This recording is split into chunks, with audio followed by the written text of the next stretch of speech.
Hello and welcome you all to UPSC unscripted. तो आज हम 2024 का जो पेपर है यूपीएससी का उसका पार्ट 1 देखने वाले हैं। स्टार्टिंग के 50 क्वेश्चन देखेंगे हम। पहले मैंने सोचा था कि इस 2024 वाले पेपर को आंसर के आने के बाद डिस्कस करते हैं, पर जो भी मैं डिस्कस करने वाला हूँ बेसिकली आंसर के भी आए नहीं है। और आपको मुझे लगता है 98% उसमें जो मतलब ये रहेगा कि 98 क्वेश्चन सही रहेंगे। जो भी मैं डिस्कस करूँगा यूपीएससी के आंसर के आने के बाद भी 98% की जो पॉसिबिलिटी है क्वेश्चंस के सही होने की, इसके थ्रू हो सकता है एक आध दो, क्योंकि यूपीएससी कुछ ऐसा आंसर देता है जो हम पहले सोच के नहीं रखते हैं। ठीक, तो आंसर की आपकी सही होगी जो भी मैं आपको बताऊंगा। ठीक, और जहां मुझे नहीं समझ आ रहा था तो कुछ कोचिंग की जो आंसर की जिसको आप बहुत अच्छा मानते हो उनकी भी आंसर की से मैंने चेक कर लिया है। ठीक, तो आइए डिस्कस करना स्टार्ट करते हैं। चैनल का नाम है यूपीएससी अनस्क्रिप्टेड। यूपीएससी अनस्क्रिप्टेड, तो आप चैनल को सब्सक्राइब करें और टेलीग्राम चैनल को जाके ज्वाइन करिए। बेसिकली क्या है ना, चैनल छोटा है और अभी मैं देख रहा हूँ बहुत व्यूज़ भी इस पे नहीं आ रहे हैं, पर मुझे लग रहा है कि जिसको भी ये वीडियो मिल रहा है उसको एक बार वॉच कर लेना चाहिए अगर वो 2025 का प्रीलिम्स देने जा रहा है। बेसिकली मुझे लगता है ये 2026 वालों के लिए ज़्यादा हेल्पफुल होगा, क्योंकि अभी थोड़ा मैंने लेट कर दिया चैनल को बनाने में, क्योंकि खुद के भी थोड़ा काम रहते हैं और मैं इतनी जल्दी वीडियो भी नहीं बना पा रहा हूँ। बेसिकली मेरा ये फुल टाइम वर्क तो है नहीं ये चीज़, ना मुझे ऐसा है कुछ कि बहुत सब्सक्राइबर्स लेने या चैनल को बहुत ज़्यादा ग्रो करना है। ऐसा भी मेरा कुछ एम है नहीं। मेरा एक ही एम है कि कैसे भी करके जो भी मेरे पास नॉलेज है उसको आपके पास गिव एंड टेक करके कुछ आपका कैसे भी करके। देखो क्या है कि प्रीलिम्स क्लियर होने में प्रॉब्लम आ रही है बहुत बड़ी। प्रीलिम्स बहुत मैंने देखे हैं ऐसे ऐसे बच्चे जो बेसिकली क्या है ना, मेरे फ्रेंड सर्कल में ये ऐसे लोग थे जिनका मेंस बहुत अच्छा प्रिपेयर था, पर प्रॉब्लम कहाँ पे आती थी, उनका प्रीलिम्स। प्रीलिम्स में भी लोग बाद में चिल्लाते हैं कि सी सेट नहीं हो रहा, सी सेट नहीं हो रहा। बेसिकली क्या है ना, उनका जीएस में कॉन्फिडेंस लेवल बेकार होता है। फिर वहाँ जाते हैं उनका जीएस अच्छा हो जाता है, वो जीएस को सोच सोच के सी सेट खराब कर देते हैं। मैं मान रहा हूँ सी सेट टफ है, लेकिन सी सेट इतना टफ नहीं है। आप केवल 1 महीने की मेहनत दे दो तो आराम से सी सेट आप क्लियर कर सकते हो। ठीक, तो आपकी प्रॉब्लम क्या है ना, प्रॉब्लम लाई कहाँ करती है उसको देखो। आपकी प्रॉब्लम जीएस में लाई कर रही है, आपको कॉन्फिडेंस नहीं है, आप सोचते रहते हो जीएस का पेपर हो भी जाता है, क्योंकि आपके पास आंसर की तो है नहीं उस टाइम पे, आपका हो भी जाता है। फिर उसके बाद आप क्या करते हो कि जब सी सेट का टाइम आता है वहाँ पे सोचते रहते हो कि क्या करना है क्या नहीं करना, उसमें हुआ है कि नहीं हुआ है। हुआ भी है तो कहीं ना कहीं आप सी सेट को भी बिल्कुल से इग्नोर करके गए हो, तो इग्नोर करने वाला काम नहीं चाहिए। आप जितना जल्दी हो सके, अब इतना टाइम तो है नहीं मैं सी सेट भी करवा दूँ, उसको 2026 वालों के लिए रखते हैं। अभी आपके लिए जितना जल्दी से जल्दी हो सके आप पेपर को करें। जो क्रैश कोर्स का प्रोग्राम चल रहा है, मैं 20-21 तारीख तक कई वीडियो ऐसे बना करके जो भी मेरे से हो पाएगा, क्योंकि मैं ये नहीं कर रहा हूँ 100% दे दूंगा, लेकिन जितना भी दे रहा हूँ मैं उतना केवल आप पढ़ लेते हैं तो काम हो जाएगा। हमें केवल देखो 87 पॉइंट समथिंग कट ऑफ गई है, मतलब मुझे हमें क्या करना है 44 क्वेश्चन के आसपास सही करना है। ठीक, इससे ज़्यादा कुछ खास करना नहीं है। तो ये एक्यूरेसी पे मत जाना कि 120 नंबर लाने 125 नंबर लाने, नहीं।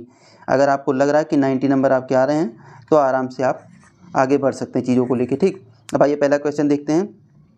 देयर इज़, हाँ फर्स्ट क्वेश्चन मैंने किसी का पेपर उठाया है गूगल से, क्योंकि मुझे और मिला नहीं, और वेबसाइट से मैंने इसलिए नहीं डाउनलोड किया कि जो पेपर मेरे पास था बेसिकली, तो उससे थोड़ा उसका जो कॉम्बिनेशन था अलग था, कोई सेट दूसरा था, तो फिर बार बार बीच बीच में ढूंढने में प्रॉब्लम होती है। जहाँ पे खुद से कुछ आप नोट डाउन करके रखो।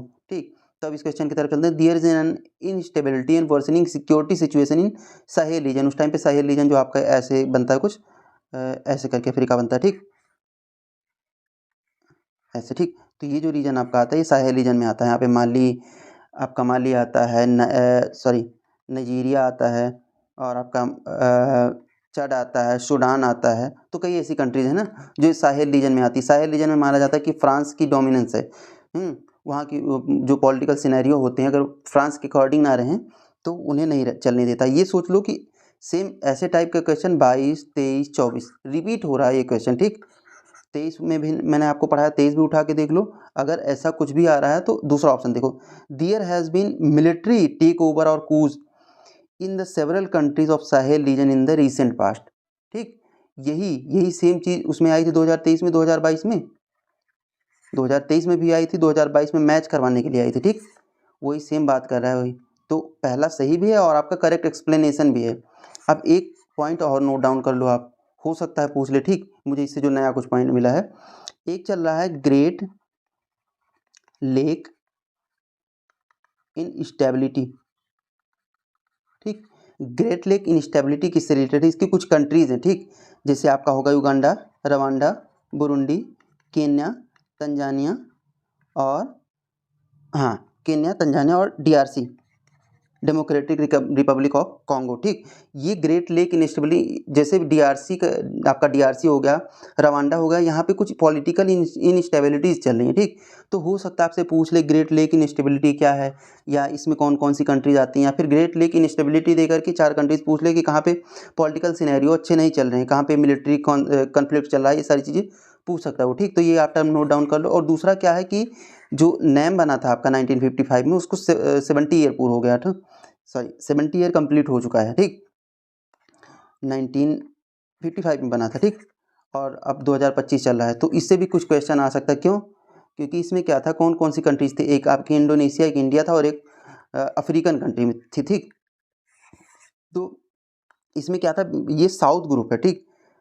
बेसिकली साउथ, जो आप कहते हो साउथ साउथ कोऑपरेशन, तो उस टाइम पे क्या था कि एक ग्रुप था जिसमें रसिया और उसके अलाइज थे, दूसरा था जो आपका यूएस और उसके अलाइज थे, तीसरा इंडिया में बना, इंडिया और बाकी साउथ की कंट्रीज़ ने बनाई थी, लाइक अफ्रीकन कंट्रीज़ हो गई, ठीक।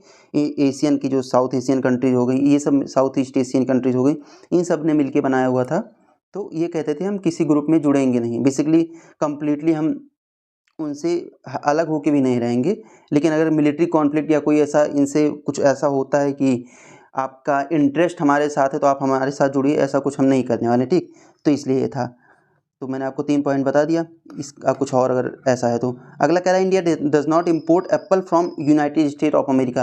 अब इसमें डेटा की ज़रूरत नहीं, बेसिकली वैसे 16 टाइम्स हमने मोर किया था उस टाइम पे, 16 गुना ज़्यादा खरीदा था। दूसरा कह रहा है in India the law prohibit the import of genetically modified food without the approval of competent authority. तो सही बोला ना यार। देखो इंडिया में एक ही दो ऐसे हैं जो जेनेटिकली मॉडिफाइड हैं और अभी काम कर रहे हैं। एक तो आपका कॉटन हो गया, ठीक, अभी मुझे लग रहा है कॉटन ही है, ठीक। बाकी को अप्रूवल प्रॉपरली मिल नहीं पा रहा है कि आप कॉमर्शियल कल्टीवेशन उसका कर सके, ठीक। तो हम बाहर से क्यों मंगाएंगे जब बाहर वाले नहीं लाने देते हैं। और पहला कह रहा है, देखो पहला निगेटिव स्टेटमेंट है, हम अमेरिका से इम्पोर्ट ही नहीं करते एप्पल, तो ऐसा तो कुछ पॉसिबल होता नहीं ना। हो सकता है कि हम करते हों, अब यूपीएससी भी तो ऐसे नहीं कह सकती कि हमने किया ही नहीं था। हो सकता है कोई 2 एप्पल खरीद के ले आया हो, किसी ने बास्केट शॉप मंगा लिया हो, गवर्नमेंट के डेटा में ना आया हो। तो ऐसे आप देखा करो क्वेश्चन को। दूसरा सही है, पहला गलत है, मुझे लगता है इसका ऑप्शन चौथा होगा, ठीक। ऑप्शन अपने अकॉर्डिंग आप देख लेना। अगले क्वेश्चन की तरफ चलते हैं। With reference to the speaker of Lok Sabha consider the following statement. क्यों और कब की बात कर रहा है? ये कह रहा है while any resolution for removal of speaker of Lok Sabha is under consideration. जब लोकसभा के जो स्पीकर होते हैं ना, उनका रिमूवल होना हो तो वो क्या क्या नहीं करेंगे। ही शैल नॉट प्रिसाइड, बिल्कुल सही है। कह रहा है he shall not have the right to speak. भाई राइट टू स्पीक तो है ही ना, अपने पक्ष में तो बोल ही सकते हैं।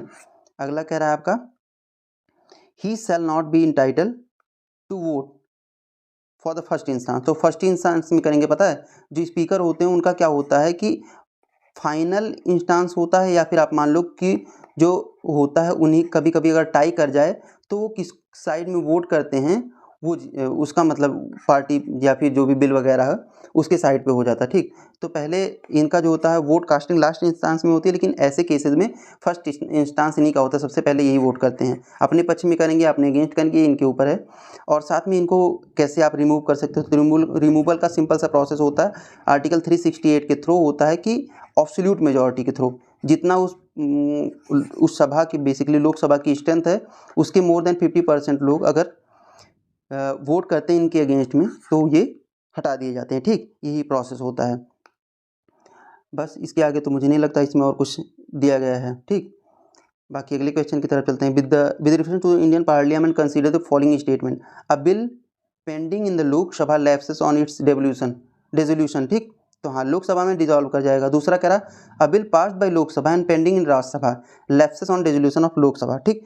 तो ये भी हो जाएगा, लेकिन अगर ये पास ना हुआ होता और राज्यसभा में पेंडिंग होता तो नहीं होता, ठीक। बात को समझो, अगर ये पास नहीं हुआ होता लोकसभा से और राज्यसभा में होता तो ये पेंडिंग नहीं होता, लेकिन बेसिकली ये डिजॉल्व नहीं होता, लेकिन अभी हो जाएगा। तीसरा कह रहा है a bill in regard to which the president of India notified his or her intention to summon the house of a joint sitting lapses on the resolution of Lok Sabha. तो नहीं, ऐसे नहीं लैप्स करता। जब ऐसा हो गया हो कि राष्ट्रपति ने बोल दिया हो ज्वाइंट सिटिंग के लिए तो ये लैप्स नहीं कर सकता, ठीक। अब यहाँ पे क्या है कि सीधा सीधा यूपीएससी ने जो आपको ऑप्शंस दे दिए हैं, अगर ऑप्शंस ऐसे कहीं दे दिया होता ना 1 2 3, लोग कंफ्यूज हो जाते कि इंटेंशन का क्या मतलब होता है। तो बेसिकली इसीलिए यूपीएससी ने कोई प्रॉब्लम बाद में आए ना उसके आंसर की में, इसलिए सीधा सीधा लिख दिया कि यहाँ पे तीसरा ऑप्शन कहीं भी दिया ही नहीं कि 1 2 3 दे दे, बाकी पहले दूसरे सही हैं और तीसरा पहला दूसरा गलत है आपका। और नहीं सही, सॉरी क्या कह रहा है, अब बिल पेंडिंग लोकसभा, हाँ पहला गलत हो गया आपका, अब bill pending the Lok Sabha lapses, हाँ पहला सही हो गया। और दूसरा कह रहा है लोकसभा पास बाय लोकसभा पेंडिंग, हाँ ये भी सही हो गया आपका। और तीसरा क्या कह रहा है, तो इंटेंशन की बात नहीं करेगा ना वहाँ पे, वही तो मैं कह रहा हूँ। अगर कुछ होता तो लोग तीसरा भी लगाते, क्या पता राष्ट्रपति की इंटेंशन हो, तो इंटेंशन को नहीं माना जाता है। राष्ट्रपति जब आप इंटेंशन क्या, आपने सामने वाले को तो बताया नहीं आपकी इंटेंशन, तो आपके मन में ही रह गई ना, तो इसको नहीं एक्सेप्ट किया जाता जब वो खुद कर दे। और एक दो पॉइंट्स और होते हैं, जब प्रेसिडेंट की असेंट मिलनी हो, ठीक, तब भी नहीं लैप्स होता, मतलब दोनों सभा से पास हो गया, प्रेसिडेंट के पास पहुंच गया हो कि असेंट मिलनी है, तो भी नहीं डिसॉल्व होता है। और तीसरा क्या होता है, प्रेसिडेंट ने रिटर्न कर दिया हो, तब भी नहीं लैप्स होता, ठीक। ये कुछ केसेस हैं, आप याद कर लो, मुझे लगता है आपने पढ़ा होगा, लेकिन मेरा काम था बताना। तो पहला दूसरा आपका। अगला क्वेश्चन क्या कह रहा है, with reference to the parliament of India consider the following statement, prorogation of house by president of India does not require the advice of council of minister. सोच लो, 74 आर्टिकल हर जगह कहता है कि इनको हर जगह पूछना होगा प्रेसिडेंट साहब को, ठीक। दूसरा कह रहा है prorogation of house is generally done after the house is adjourn sine die, but there is no bar to the president of India proroguing the house which is in the session, ठीक। तो ये कह रहा है कि जो adjourn sine आई होता है उसके बाद प्रोरोगेशन लगाया जाता है, ठीक। तो ऐसा कह रहा है कि लोकसभा, हिंदी मीडियम वालों के लिए भी एक बार मैं बता देता हूँ, कुछ टफ ये लैंग्वेज है तो एक बार बता देता हूँ। दूसरा वाला कह रहा है, पहला देखो, पहला कह रहा है लोकसभा में लंबित कोई विधेयक उसके विघटन हो जाने पर व्यापक हो जाता है। कौन सा पढ़ दिया मैंने, गलत पढ़ दिया क्या, 5 नंबर पढ़ना था, सॉरी। हाँ, ये कह रहा भारत के राष्ट्रपति द्वारा किसी सदन के सत्रावसान के लिए मंत्रिपरिषद के परामर्श की आवश्यकता नहीं है। अभी पता है 2020 का क्वेश्चन है ये, पहला स्टेटमेंट 2020 में आया हुआ है, ठीक। दूसरा कह रहा है सदन का सत्रावसान सामान्यतः सदन के अनिश्चित काल के लिए स्थगित होने के पश्चात किया जाता है, किंतु भारत के राष्ट्रपति द्वारा उस सदन का सत्रावसान करने का कोई वर्जन नहीं है जो सत्र में है, ठीक। तो बिल्कुल सही है, ऐसा कोई बार मतलब रोका नहीं जाता उनको कि आप अभी चल रहा है सदन और ऐसा नहीं कर सकते। देखो एक इसका सिनेरियो समझो क्या होता है, अब वो चल रहा है, सेशन चल रहा है, तो फिर क्या होता है, एडजर्नमेंट साइंड आई होता है, ठीक। इसका जब एडजर्न होता है तो हो सकता है 1 हफ्ते के लिए हो गया एडजर्न, 2 घंटे के लिए, 2 दिन के लिए, लेकिन जब एडजर्न साइंड आई होता है ना, कौन करता है, लोकसभा इसकी स्पीकर साहब करते हैं, तो ये कहते हैं कि अनिश्चित काल के लिए हो गया है। अब अनिश्चित काल के लिए मतलब होता है कि आपका जो सेशन है वो कंप्लीट हो चुका है, 3 ही होते हैं, monsoon, budget and winter session, तो मतलब सेशन कंप्लीट हो चुका है। अब क्या होगा, अब इसके बाद प्रोरोगेशन राष्ट्रपति जी देंगे, ठीक। तो ऐसा नहीं कि कोई चल भी रहा है और प्रोरोग नहीं कर सकते हैं, वो कर सकते हैं, कभी भी कर सकते हैं। उन्हें बेसिकली उन्हें जो काउंसिल ऑफ मिनिस्टर है उससे असेंट मिलनी चाहिए कि हाँ उनकी सहमति होनी चाहिए, ठीक। और अगला ऑप्शन क्या कह रहा है, अगला कह रहा है dissolution of Lok Sabha is done by the president of India who save in the exceptional circumstances does so on the advice of council of minister, ठीक। तीसरा ऑप्शन आपका कह रहा है कि लोकसभा का विघटन भारत के राष्ट्रपति द्वारा असाधारण परिस्थितियों में को छोड़कर मंत्रिपरिषद के परामर्श पे होता है। बहुत सही बात है। अब पता चल रहा है कि भाई कोई प्रूव ही नहीं कर पा रहा है कि हमारी पार्टी का पीएम बनेगा या फिर सीएम बनेगा, बेसिकली यहाँ पे तो लोकसभा की बात हो रही है, तो पीएम बनेगा। तो ऐसे केसेस में जो होता है इनकी डिस्क्रिशनरी पावर होती है ना, कि वो कर सकते हैं कि नहीं कर सकते हैं। तो कह रहा है कि एक्सेप्शनल सर्कमस्टांसेस के अलावा आपको काउंसिल ऑफ मिनिस्टर से पूछना होगा, तो बिल्कुल सही बात है, ठीक। तो आपका कौन कौन सा ऑप्शन सही हो गया, पहला गलत हो गया और दूसरा तीसरा सही हो गया। देखिए आंसर कहीं मिला है, हाँ दूसरा तीसरा सही है। अगले क्वेश्चन की तरफ चलते हैं। The European parliament approve the net zero industry act recently, किया हुआ होगा, हो सकता है। European union intend to achieve carbon neutrality by 2040, therefore aim to develop all its own clean technology by that time. अब सिंपल सा क्या है, उस टाइम पे इंडिया ने 2070 बोला था, तो उस टाइम पे न्यूज़पेपर में भी आ रहा था, हर जगह आ रहा था कि बाकियों का क्या इंटेंशन है, कब तक नेट जीरो चाहते हैं। इंडिया 2070, चाइना 2060, रसिया 2060 और आपका इंडोनेशिया 2060, ठीक। मतलब 2060 ये रसिया, चाइना और इंडोनेशिया मानते हैं। भूटान का ऑलरेडी है, भूटान ने समानता कि हमारा है। और बाकी यूरोपियन यूनियन आपका कहते हैं कि 2050 तक हम करेंगे, ठीक। तो आपको ऐसे क्वेश्चन में बहुत सिंपल से क्वेश्चन ही होते हैं, अगर आपको थोड़ा सा भी आ गया ना तो कुछ करने की जरूरत नहीं। आपको नहीं पता यूरोपियन पार्लियामेंट का act net zero industry act क्या है, लेकिन आपको ये पता है कि 2040 यूपीएससी इस चीज़ को ध्यान में रख के क्वेश्चन बनाता है, ठीक। वो और कुछ नहीं ढूंढता, वो देखता है कि आपने अपना ही याद किया है किसी और का भी, गलत हो गया। और इसका ये जो एक्ट है ना, इसमें ये है कि हम लगभग 40% आपका 2030 तक कंट्रोल कर ले जाएंगे। उसके बाद हम 2050 तक कम्प्लीटली नेट जीरो हो जाएंगे कि जितना इमिट करेंगे उतना हम एब्जॉर्ब कर ले जाएंगे बाई इन्वायरमेंट और लाइक अदर सोर्सेज, ठीक, कैसे भी करके हम। तो आप ऐसे में क्या होता है कि आपका दूसरा गलत मिल गया तो आपको आंसर सीधा सीधा मिल जाएगा। Statement 1 is correct, second statement 2 is wrong, ठीक। नेक्स्ट क्वेश्चन कर रहा है Venezuela has achieved a rapid recovery from its economic crisis and succeeded in preventing its people from fleeing immigrating to the other countries। Venezuela से basically क्या हो रहा था उस टाइम पे, लोग दूसरी कंट्री में माइग्रेट कर रहे थे, ठीक, भग रहे थे, क्यों? क्योंकि वहाँ इकोनॉमिक क्राइसिस बहुत ज़्यादा बढ़ गई थी। अब ऐसे वर्ड जब यूज होते हैं ना, आपने हमेशा से सुना है कि वेनेजुएला में इकोनॉमिक क्राइसिस चल रहा है, रैपिड रिकवरी। अरे रिकवरी ठीक है, रैपिड रिकवरी का क्या मतलब होता है? इसका मतलब होता है 9% 10% सडन ग्रोथ होने लगी। और आपको पता है कि जब से उधर यूक्रेन और रसिया वॉर चल रहा है तो हम वेनेजुएला के पास क्यों नहीं गए ऑयल लेने, बताओ आप? क्योंकि यूएस ने उस पर सैंक्शन लगा रखा। यही तो हमारे फॉरेन मिनिस्टर साहब ने कहा था कि आप जगह जगह तो सैंक्शन लगा देते हो, फिर कहते हो रसिया से ऑयल मत परचेज करो, आपका ऑयल इतना महंगा है, और दूसरी बात प्राइसेस बढ़ते जाते, तो हमारी कंट्री के लोगों को ऑयल इस रेट पे कैसे मिलेगा? हमारी कंट्री के लोगों के पास इतना इनकम नहीं है। तो ये उन्होंने बोला था। तो थोड़ी थोड़ी बातों को ध्यान रखा करो, आपको इजीली चीज़ें अंडरस्टैंडेबल हो जाएंगी, ठीक। पहला गलत हो गया आपका। Venezuela has world largest oil reserve. अब मुझे नहीं पता है, मुझे लगता है कि रसिया में है, ठीक, लेकिन आपका पहला तो गलत है। पहला गलत हो गया, आपको आंसर मिला कि नहीं? पहला गलत दूसरा सही, तो ये और सही बात है। वेनेजुएला के पास ऑयल रिजर्व सबसे ज़्यादा, बेसिकली वो प्रोडक्शन क्यों करेगा? कारण है ना, क्योंकि उसके पास ना तो इकॉनमी अच्छी, ना फॉरेन बाहर की कोई कंपनी जा रही है एक्सट्रैक्ट करने वहाँ पे, और ना ही ऐसा कुछ है कि उसका जो ऑयल है अदर कंट्रीज परचेज करेंगी, क्योंकि आप जानते ही हो भाई, डोमिनेटिंग कंट्री पूरी दुनिया की, अमेरिका ने उस पर सैंक्शन लगा रखा है। देखो हम ईरान से भी ऑयल कम परचेज करते हैं, क्यों? पहली बार ट्रम्प साहब आए थे तो लगाए थे। तो थोड़ी थोड़ी चीज़ों को ना, जो पुरानी न्यूज़ है उनको हमेशा अपने माइंड में घुमाते रहा करो, इंटरलिंक करो एक दूसरे से। With reference to the digital India land record modernisation programme, consider the following statement. पहला कह रहा है to implement the scheme the central government provides 100% funding. दूसरा कह रहा under the scheme cadastral maps are digitised. तीसरा कह रहा है an initiative has been undertaken to the transliterate the record of right from local language to any of the language recognised by the constitution of India. अब यहाँ पे any पे मत जाओ, ये कह रहा है recognised by constitution of India, 22 language को 8th शेड्यूल में रखा गया, ठीक। कॉन्स्टिट्यूशन ऑफ इंडिया कैसे, देखो इंटरलिंक करके भी आगे क्वेश्चन आएगा इससे रिलेटेड, ठीक। तो कह रहा है कि देखो ये क्या है, सेंट्रल सेक्टर स्कीम है, ठीक। तो गवर्नमेंट 100% फंडिंग करती है, ये बात सही है किसी भी लैंग्वेज में, ये भी बात सही है, ठीक।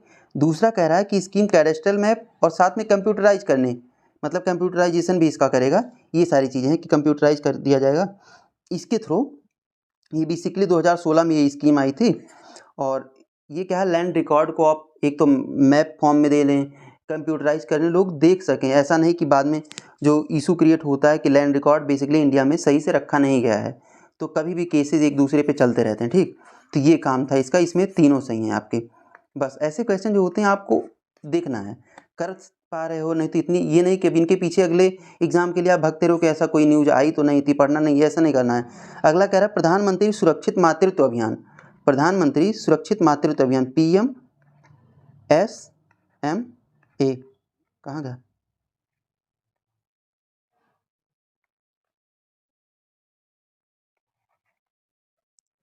सॉरी, पेन हिल गया था। अभियान, ठीक, सॉरी। क्या कर रहा है ये?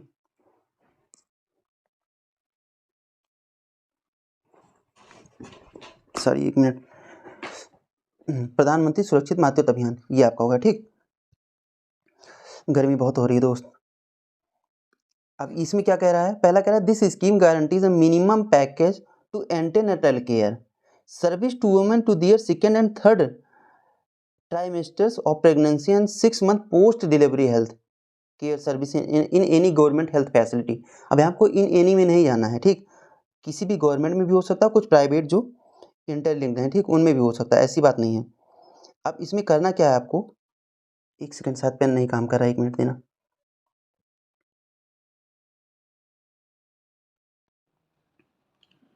सॉरी, थोड़ी पेन की प्रॉब्लम हो गई थी उस चक्कर में, क्योंकि पेन शायद कनेक्ट नहीं हो पा रहा था। अब देखते हैं प्रधानमंत्री सुरक्षित मातृत्व योजना, ठीक। इसमें पहला ऑप्शन आपका कह रहा है, this scheme guarantee a minimum package of antenatal care service to women in their second and third trimesters of pregnancy and 6 month post delivery health services in any government health facility, ठीक। अभी government में है, कुछ private जो voluntarily करना चाहते हैं उनके लिए, ठीक। पर इसमें क्या है, ये ऑप्शन पहला आपका गलत है क्योंकि केवल एंटीनेटल केयर प्रोवाइड करता है।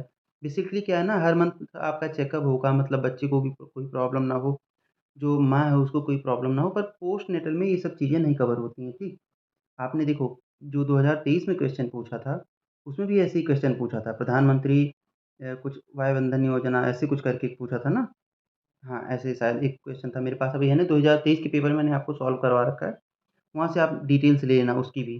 तो एक तो ये काम करता है, दूसरा ऑप्शन क्या है, this under this scheme private sector health care provides for of certain specialities can volunteer to provide service at nearby government health facility. तो मैं आपसे कह रहा था ना कि वॉलंटियर्स कर सकते हैं, अगर वॉलंटरली वो चाहते हैं तो चीज़ों को कर सकते हैं। अब आपका इसमें पहला सही है और दूसरा गलत है, ठीक। आपका ऑप्शन बी हो जाएगा। अगर इसके बारे में थोड़ा-सा और बताएँ तो ministry of family and health welfare के अंदर ये आता है। मतलब ministry of health and family welfare को कहते हैं ना उसको, उसके अंदर आपका आता है ये। इसका काम क्या है, बेसिकली ये स्कीम इसलिए लाई गई थी ना, मैटरनल जो डेथ होती है, मैटरनल डेथ होती है उसको रिड्यूस किया जा सके। और 2023 के पेपर में मैंने आपको बताया है, प्रधानमंत्री शायद जननी सुरक्षा योजना था, ठीक? ये कुछ ज पीएम जननी सुरक्षा योजना, जिसमें आपका था कि अब एक उसमें एक था, चौथा ऑप्शन जो उसका था, उसका जननी शिशु सुरक्षा योजना, जिसमें 1 साल तक के बच्चों के लिए जो हेल्थ केयर सर्विस है वो प्रोवाइड की जाएगी। बाकी जो मातृत्व जननी क्या क्या करके जननी सुरक्षा योजना करके एक स्कीम है ना, उसमें बेसिकली क्या होता है कि जो उनको पोस्टनेटल एंटीनेटल केयर तो मिलती है, पोस्टनेटल में उनको क्या मिलता है कि कुछ पैसे भी मिलते हैं और इंस्टीट्यूशनल डिलीवरी के लिए प्रमोट किया जाता है, ठीक? ये सारी डिटेल्स हैं, अब इस टाइम पे मेरे पास उसकी सारी चीज़ें हैं नहीं। अब 2023 का वीडियो जा करके देख लो, अपने आपको उसमें मिल जाएगा। तो देखो कैसे इंटरलिंक करके यूपीएससी क्वेश्चन पूछता है, इसलिए पीवाईक्यू पढ़ना तो अनिवार्य है ही आपके लिए, लेकिन जो पिछले साल का पेपर हुआ इसीलिए मैं आपको 2024 बाद में करवा रहा हूँ। कारण है अब आपका 14 दिन पेपर बचा है आज को छोड़ के, ठीक? आज के 14वें दिन आपका पेपर है 25 मई को, तो आपकी चीज़ें रिवाइज़्ड रहेंगी, ठीक? ईज़िली। बाकी और एक बात है, हाँ, थोड़ी-सी डिटेल्स और बता देता हूँ, ये 2016 में आया था, ठीक? बाकी इसमें क्या है कि एक है आपकी प्रधानमंत्री मातृत्व वंदन योजना कुछ करके, ठीक? उसमें क्या है कि कैश मिलता है लैक्टेटिंग मदर को, ठीक? जो लैक्टेटिंग मदर जो बच्चों को दूध पिलाती हैं उनको मिलता है, ठीक? बाकी इंस्टीट्यूशनल बेसिकली क्या है ना, कोई भी चीज़ हो, इंस्टीट्यूशनल डिलीवरी को प्रमोट करता है, बस उसमें आपको क्या रटना है, जैसे ये दिया है स्कीम, इसमें क्या है कि आपको साफ-साफ बताया जा रहा है कि पोस्टनेटल एंटीनेटल केयर दोनों होगा, लेकिन इसमें केवल एंटीनेटल केयर होता है, ठीक? तो ये कुछ पॉइंट्स आपको रटने होते हैं, बस बाकी स्कीम में बहुत कुछ नहीं रटना होता, ठीक? अगले क्वेश्चन की तरफ चलते हैं। विद रेफरेंस टू प्रधानमंत्री श्रम योगी मानधन योजना, ठीक? इसके बारे में पहला कह रहा है कि the entry age group for enrolment in the scheme is 21 to 40 years, ठीक?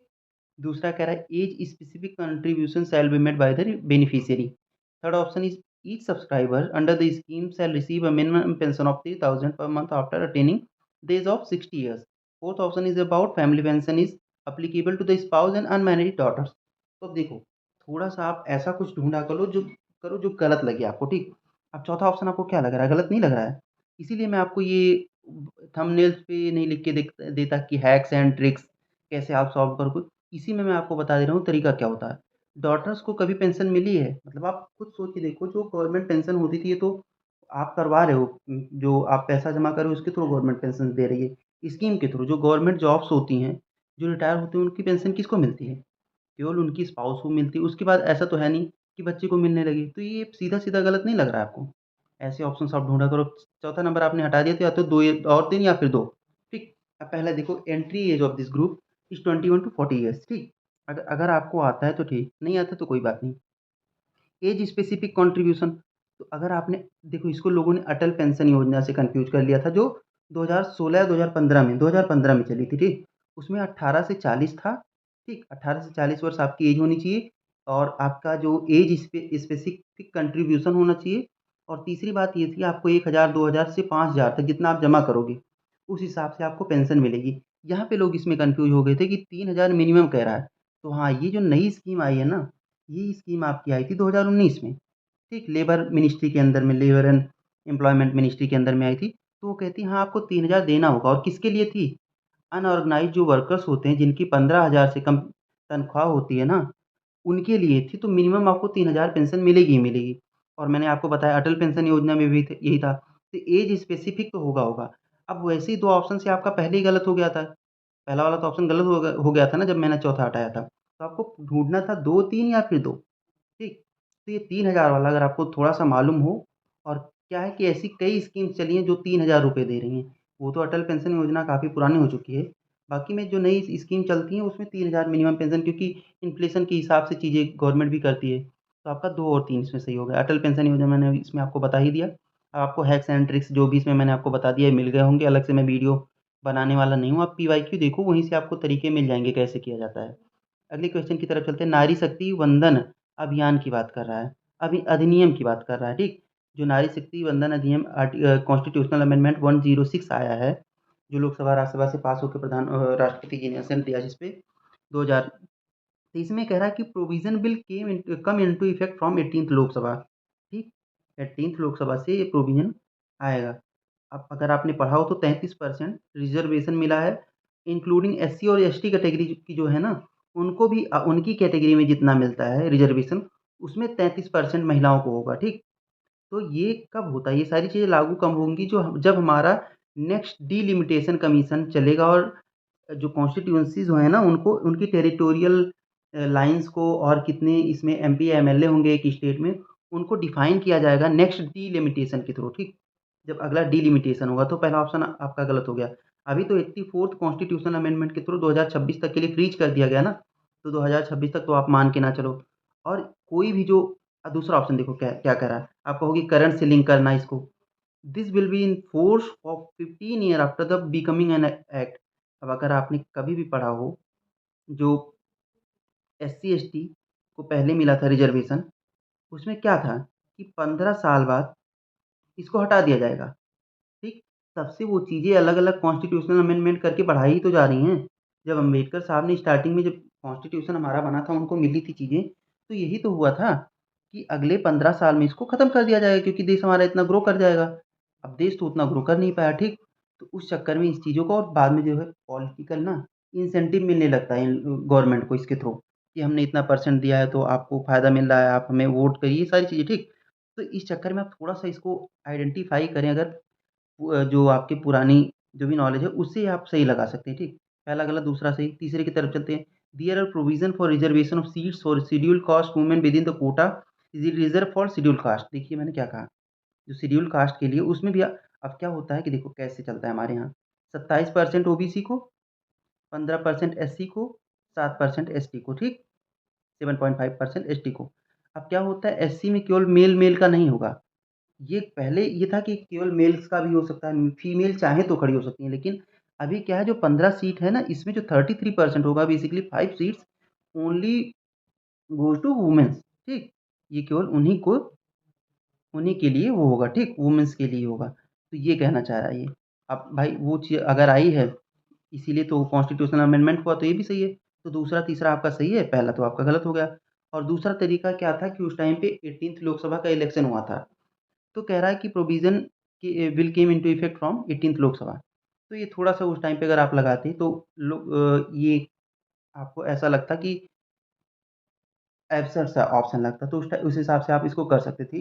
अच्छा, एक बात और बतानी है आपको, शायद अभी आ ही जाएगा, नहीं तो बता ही देता हूँ। डिलिमिटेशन कमीशन जो है, हमारा मतलब आर्टिकल में हमारे दिया गया है 82 आर्टिकल के थ्रू, जो लोकसभा की कॉन्स्टिट्यूएंसी को, आर्टिकल 170 में जो बेसिकली जो स्टेट लेजिस्लेटिव असेंबलीज़ होती हैं ना, उनकी जो टेरिटोरियल लाइन्स होती हैं, और उनमें कितने एमपी या एमएलए होंगे, इनको डिफाइन करता है। तो कौन बनाता है? प्रेसिडेंट साहब हमारे बनाते हैं।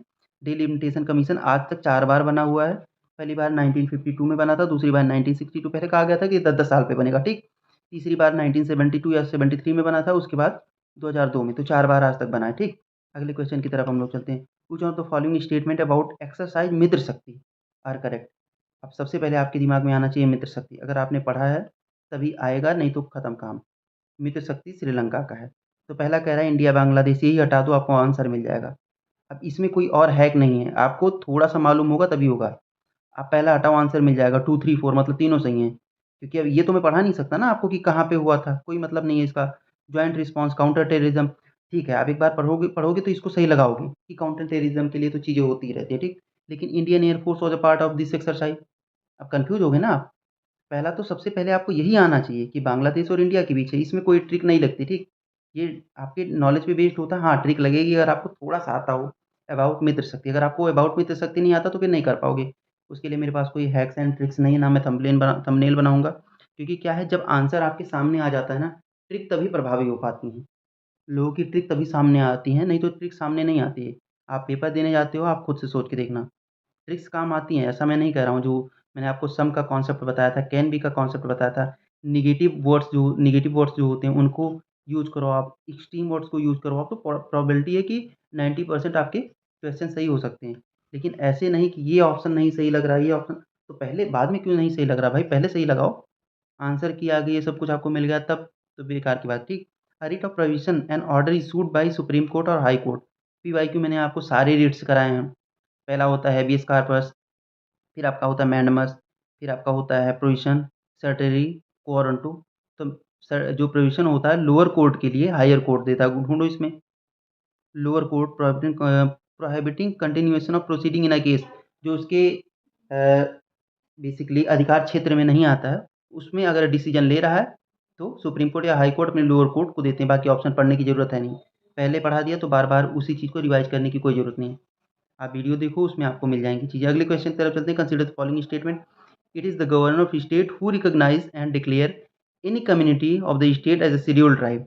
दूसरा कह रहा है, a community declared as a scheduled tribe in a state need not be so in another state. मतलब एक स्टेट में आपने किसी को एसटी कैटेगरी में डाल दिया तो ज़रूरी नहीं कि दूसरे में भी डालना पड़े, ठीक? तो बात तो सही है। दूसरा ऑप्शन तो बिल्कुल सही है, क्योंकि आप पढ़ते रहते हो। सोच के देखो, कुछ स्टेट में एसटी को रिकॉग्नाइज़ किया गया है, कुछ अलग-अलग मतलब अलग शेड्यूल्ड ट्राइब्स को डाल दिया गया किसी कम्युनिटी को, लेकिन दूसरी स्टेट में उसी कम्युनिटी को नहीं डाला जाता है। तो ये आपको समझ आ रहा होगा, मुझे लगता है आराम से, ठीक। लेकिन जो पहला कह रहा, तो पहला आपने कभी भी पढ़ा हो तो प्रेसिडेंट। अच्छा, इस पे ना जो शेड्यूल 6 और शेड्यूल 5 है, एक वीडियो ले आऊँगा आपके लिए। बहुत हल्का हो जाएगा पूरा का पूरा पेपर आपके लिए, ठीक। और कैसे होता है ये आर्टिकल 342 का जो सब क्लास 1 है वो कहता है कि बाय नोटिफ़िकेशन। अगर प्रेसिडेंट करता है तो बाय नोटिफ़िकेशन, और अगर पार्लियामेंट करती है तो बाय अमेंडिंग द कॉन्स्टिट्यूशन या फिर पार्लियामेंट्री एक्ट के थ्रू ये चीज़ें प्रोवाइड करती है, ठीक। लेकिन जब पार्लियामेंट करेगी तो सब मेरी बात समझने की कोशिश करो। जो प्रेसिडेंट कह रहा है नोटिफिकेशन के थ्रू, उसको हटाना हो तो पार्लियामेंट अपने एक्ट के थ्रू हटा सकती है, ठीक। मतलब आप पढ़ते हो ना कि कौन सा एक दूसरे ऑर्डर के ऊपर प्रभावी हो जाएगा, तो प्रेसिडेंट के ऑर्डर के ऊपर जो पार्लियामेंट का ऑर्डर है वो प्रभावी हो जाएगा, क्योंकि इसको सब लोग मिल करके इस पे सारी चीज़ें असेंट, फाइनली प्रेसिडेंट की भी तो असेंट आती है। तो जो भी एक्ट बनेगा वो इसके थ्रू होता है। तो president by notification and parliament by amending the constitution, or by providing an statutory status या किसी बिल या एक्ट के थ्रू, ठीक। और यूनियन बजट की बात कर रहा है। यूनियन बजट को पहले क्या बोलते हैं? 112 आर्टिकल के अंदर में इसको कहा जाता है फाइनेंशियल एनुअल स्टेटमेंट कहा जाता है, ठीक? एनुअल फाइनेंशियल स्टेटमेंट कहा जाता है, ठीक? अब पहला कह रहा है, union finance minister on the behalf of prime minister Lay's the annual financial statement before both the house of parliament. Both the house of parliament, ये तो सही है, लेकिन कौन करता है? प्रेसिडेंट करते हैं ना ये चीज़, दोनों सदनों के सामने रखते हैं। और बोलता कौन है? Finance minister. तो भाई यहाँ पे प्राइम मिनिस्टर कहाँ से आए? अब इसमें हैक्स एंड ट्रिक्स की ज़रूरत नहीं है भैया। ये सीधा-सीधा क्वेश्चन है पॉलिटी का। पॉलिटी में हैक्स एंड ट्रिक्स नहीं लगती उतना। At the union level no demand for grant can be made except on the recommendation of president of India. बिल्कुल सही। ये तो आपने पढ़ ही रखा होगा। तो 1 नंबर सही। ये कह रहा है कि 113 का जो सब क्लॉज़ 3 है, उसमें माना जाता है इन सारी चीज़ों को, ठीक? तो बाकी चीज़ें हो ही गई। अगले क्वेश्चन की तरफ चलते हैं। अब इसमें कौन-सा दूसरा सही हुआ, पहला गलत हो गया। अगला कह रहा है the India way and why Bharat matters. इसका सिंपल सा आंसर है, हमारे जो जयशंकर साहब हैं फॉरेन मिनिस्टर, उ उन्हीं का है, ठीक? फॉरेन अफेयर मिनिस्टर जो है उन्हीं की बुक है ये। अब इसमें बाकी और किसी के बुक की बताने की ज़रूरत है नहीं, क्योंकि नई-नई बुक्स आती रहती है ना, तो उसके थ्रू क्वेश्चन पूछ लेती है कभी-कभी यूपीएससी। अगले क्वेश्चन की तरफ चलते हैं। कह रहा है अर्जेंटीना वर्स्ट इकोनॉमिक क्राइसिस, ठीक? Sudan, war between countries, regular army and parliamentary forces. अभी आपको पहला क्वेश्चन बताया था मैंने, ठीक? ये क्वेश्चन देखो 2022-2023 के पेपर से हल होगा कि नहीं होगा? War between the countries regular army and parliamentary forces. तीसरा कह रहा है टर्की रेसिडेंट इस मेंबरशिप ऑफ नाटो, मतलब कह रहा है कि मेंबरशिप इसने छोड़ दी है नाटो की। तो भैया लोग चाहते हैं कि छोड़ दे, जब रसिया यूक्रेन वॉर चल रहा था, लेकिन ये छोड़ नहीं रहा है, तो ये तो गलत हो गया। मतलब पेयर केवल आपके दो सही हुए। अब सोचो, दूसरे में सोचने की जरूरत नहीं ज़्यादा, क्योंकि आपने कर रखा, पहला सोचो। तो अर्जेंटीना में अगर न्यूज़ वगैरह पढ़ते रहते हो ना, न्यूज़पेपर, तो उसमें इकोनॉमिक क्राइसिस बहुत पहले से चल रहे हैं, बीसों साल से इकोनॉमिक क्राइसिस चल रहे हैं, और माइग्रेशन का एक इशू बनता जा रहा है वहाँ पे, ठीक। तो सॉरी सॉरी सॉरी, कन्फ्यूज हो गया, मैं वेनेजुएला की बात कर रहा था। लेकिन इकोनॉमिक क्राइसिस जो है ना, पॉलिटिकल इनस्टेबिलिटी और जो इकोनॉमिक क्राइसिस है, वो अर्जेंटीना में भी चल रहे हैं। बेसिकली यूएस हर जगह सैंक्शंस लगाता रहता है, ठीक। तो साउथ अमेरिका की जैसे वेनेजुएला पे लगाया, उसने कुछ कंडीशंस रख के कुछ साउथ अमेरिका की कंट्रीज पे भी लगा दिया, ठीक। उसने तो ये सारी प्रॉब्लम्स, पॉलिटिकल इनस्टेबिलिटी और इकोनॉमिक क्राइसिस वहाँ पे चल रही हैं, ठीक। तो ये न्यूज़ के पॉइंट से इसमें कोई जुगाड़ नहीं है, तो मैं क्या ही बताऊँ आपको, सीधा सीधा आंसर आना चाहिए आपको। जो जुगाड़ था मैंने सूडान वाला बता दिया, ठीक। अगले क्वेश्चन की तरफ चलते हैं। हाँ, 2 पेयर सही हैं इसमें। अगले क्वेश्चन की तरफ चलते हैं। अगला क्वेश्चन क्या कह रहा है? Consider the following statement. Sumed pipeline is a strategic route for Persian gulf and natural gas shipment to Europe, ठीक। अब ये क्या है देखो, ऐसे आपका कुछ अफ्रीका बनता है, ठीक। ऐसे-ऐसे कुछ जाकर, अब ये आपका यहाँ पे पर्शियन गल्फ से जो ऑयल है, इनके इधर बॉर्डर के थ्रू, मतलब लैंड के थ्रू यहाँ कहीं पहुँच जाता है, ठीक। अब इनका क्या होता है कि ये यहाँ पे सुएज़ कनाल का यूज़ करके ये मेडिटेरियन में ले आते हैं, और फिर मेडिटेरियन से यूरोप में चली जाती है। तो कह रहा है Sumed pipeline is a strategic route for Persian Gulf oil and natural gas shipment to Europe. सही बात है। दूसरा कह रहा है Sumed pipeline connect Red Sea with Mediterranean sea. तो जो सुएज कनाल है आपका, ये क्या करती है? रेड सी को मेडिटेरियन से कनेक्ट नहीं करती है। वो ये कहने की कोशिश कर रहा है, बस क्वेश्चन को इसने ट्विस्ट कर दिया है। वो सुमेध पाइपलाइन की बात कर रहा है, जबकि सुएज कनाल ने ऑलरेडी ये सारी चीज़ें कर रखी है, और सुमेध पाइपलाइन भी सुएज कनाल से ही जाती है। तो पहला सही, दूसरा सही, ठीक। और दोनों एक दूसरे के एक्सप्लेनेशन है। The Red Sea receives very little rainfall precipitation in any form, ठीक। किसी फॉर्म में भी वो बहुत कम प्रेसिपिटेशन रिसीव करती है। तो देखो, अभी जो मैंने आपको मैप बनाया था, तो आपका यहाँ पे कहीं आता है रेड सी। अब यहाँ भी लैंड है, यहाँ भी लैंड है, जो मैंने आपको बनाया था, ऐसे कुछ करके बनाया था ना अफ्रीका का, ये आपका रेड सी है। अब यहाँ भी लैंड है, इधर से भी लैंड, इधर से भी लैंड, और आपकी एयर जो बहती है, ये कुछ इधर से आती है, जो ईस्टर्ली विंड्स बहती हैं, ठीक, ऐसे आती हैं। अब लैंड से आएँगी तो यहाँ पे प्रेसिपिटेशन के चांसेस बहुत कम है ना, और इतनी ज़्यादा रिवर्स भी नहीं है कि यहाँ पे बहुत ज़्यादा वाटर आ जाए रिवर्स के थ्रू। तो क्या कह रहा है? No water enter in the Red Sea from rivers. तो मैंने आपसे क्या बोला? एक्सट्रीम वर्ड ढूँढो। लोगों को लगा भी था उस टाइम पे कि शायद ना हो, लेकिन ढूँढो, हो सकता है छोटी-सी एक रिवर जा रही हो यार। मैप पे सब कुछ तो नहीं दिखाया जा सकता ना। तो नो वाटर तो हो ही नहीं सकता ना किसी कंडीशन में। और पहला सही ही कह रहा, तो दोनों। अभी यूपीएससी का आंसर क्या आने दो, तो बताते हैं। तो दोनों नहीं, सॉरी, दूसरा तो गलत हो गया ना। भावनाओं को समझना, ऐसा नहीं कि ऑप्शन मैंने बता दिया, सब कुछ समझा रहा हूँ, तो ऑप्शन गलत भी बोल सकता हूँ, ठीक। अब अगले क्वेश्चन की तरफ चलते हैं। इससे रिलेटेड और कोई फैक्ट वगैरह कुछ है नहीं, तो उसमें घुसेंगे नहीं। अगले क्वेश्चन की तरफ चलते हैं। अगला कह रहा है Environment Protection Agency which one of the following the largest source of sulphur dioxide. अब भैया इस इमिशन का सबसे largest source, locomotive, ship using fossil fuel, extraction of metal from ores, power plant using. अब खुद इंडिया में देख लो, 55 से 60% जो बिजली बन रही है, किससे बन रही है? इसी पावर प्लांट से। यूज क्या करते हैं? कोयला। कोयले से क्या होता है? SO2 का इमिशन होता है। लगाओ आंसर। अब ये देखो, ईपीए क्या है? ईपीए क्या है कि यूएस की एक इंडिपेंडेंट बॉडी है, ठीक? उसका काम ही यही है। क्यों बना के रखा यूएस ने ये सारी चीज़ें? बाकी लोगों को धमका सके कि आप बहुत ज़्यादा पॉल्यूशन कर रहे हो, आप ऐसी टेक्नोलॉजी हमारे यहाँ से खरीदो, पैसे दे करके आप कार्बन न्यूट्रल बनो। हमें तो जो करना था, पूरी दुनिया को हमने बर्बाद कर दिया। अब हम खुद अमीर हो गए हैं, आपके लिए हम हमेशा रोड़े खड़े करते रहेंगे, ठीक? तो ये बातें हैं। How many delimitation commission? 4, ये तो पहले ही बता दिया मैंने। तो कॉन्स्टिट्यूशन अमेंडमेंट एक्ट 71 की बात कर रहा है। 8th शेड्यूल में कौन-कौन सी लैंग्वेज डाली गई थी? ये पहले आपको सारा बता देता हूँ। 21, 71 इज़ इक्वल टू 91, 92, ठीक? ये 3 अमेंडमेंट हुए थे, उससे पहले 14 लैंग्वेज ऑलरेडी थी। अब इनके थ्रू कौन-कौन सी डाली गई हैं, ये हमारा काम है आपको बताना, ठीक? तो सबसे पहले में आपकी डाली गई थी सिंधी, 21st कॉन्स्टिट्यूशनल अमेंडमेंट के थ्रू। फिर आपकी डाली गई थी केएमएन, कोंकणी, मणिपुरी, नेपाली, ठीक? इसके बाद आपका डाला गया था बीएमडीएस। आप अपने हिसाब से देख लो कैसे याद कर सकते हो, ठीक?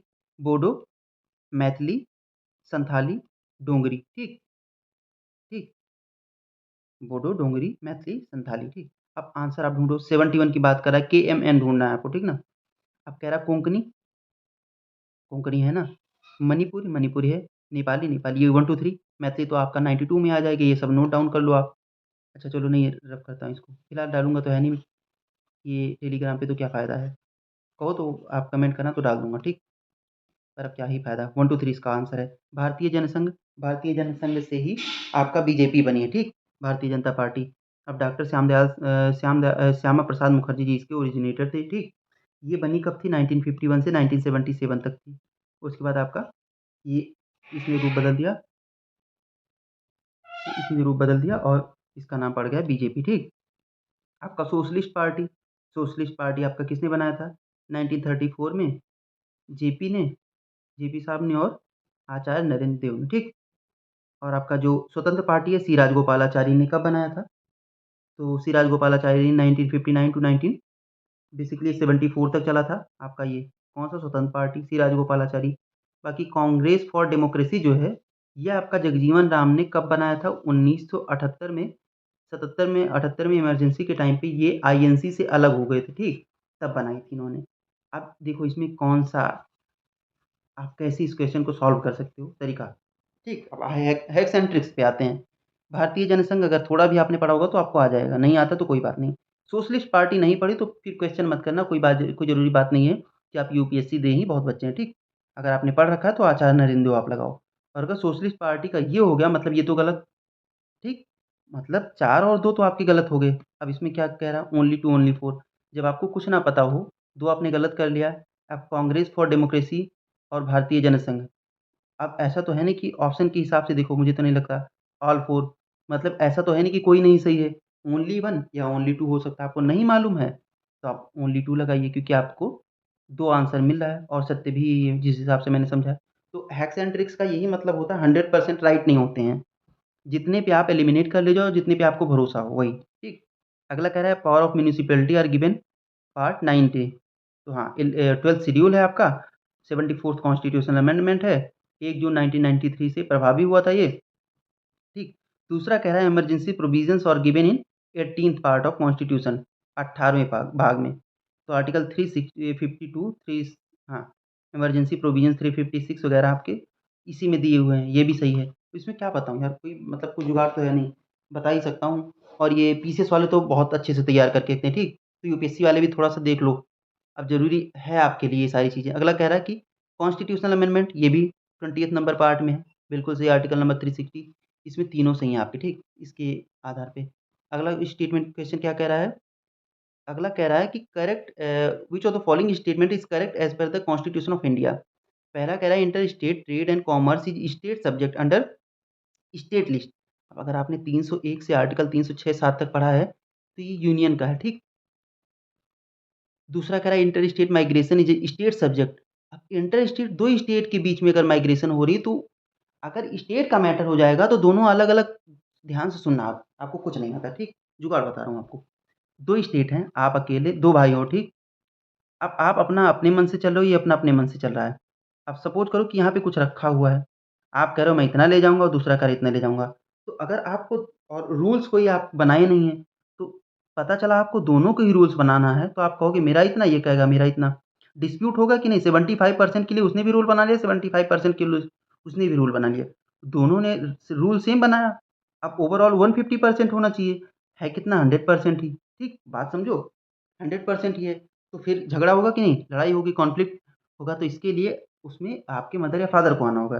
बेसिकली यहाँ पे स्टेट की जगह अब सेंटर को इन्वॉल्व होना होगा। ये कॉन्सेप्ट मत समझ लेना कि मदर फादर मैं कह रहा हूँ इन द सेंस ऑफ कि जो सेंट्रल गवर्नमेंट होती है, स्टेट गवर्नमेंट की मदर या माता-पिता का रोल निभाती है, ऐसी कोई बात नहीं, ठीक? लेकिन इन द सेंस कहा जाता है कि कौन आपसे ऊपर बैठा है, कौन आप दोनों को ये बता सकता है कि क्या करना है, ठीक? तो वो प्रेसिडेंट होते हैं। प्रेसिडेंट बेसिकली जो एग्ज़ीक्यूटिव होती है उसके हेड होते हैं, ठीक? वैसे तो प्राइम मिनिस्टर को ही माना जाता है, ठीक? लेकिन सारे आदेश जितने भी इंडिया में बाहर या यहाँ पे कुछ भी बनता है, वो प्रेसिडेंट के नाम पे ही बनता है। तो पहला भी देख लो आप, इंटर स्टेट, स्टेट लिस्ट में आएगा, तभी प्रॉब्लम, जहाँ-जहाँ इंटर स्टेट है और स्टेट लिस्ट है, गलत है। इंटर स्टेट, स्टेट लिस्ट गलत। Inter state quarantine is a union subject, देख लो union subject. Under the union list. अब जब क्वारंटीन करने का सिस्टम आया था, हर स्टेट अपने अलग-अलग रूल बनाते, फिर प्रॉब्लम कहाँ होती कि किसी में ज़्यादा मर रहे हैं, किसी में कम मर रहे हैं, तो इसलिए ये यूनियन लिस्ट में है। Corporation tax is a state subject under state list, ये भी गलत है, ये यूनियन का क्यों?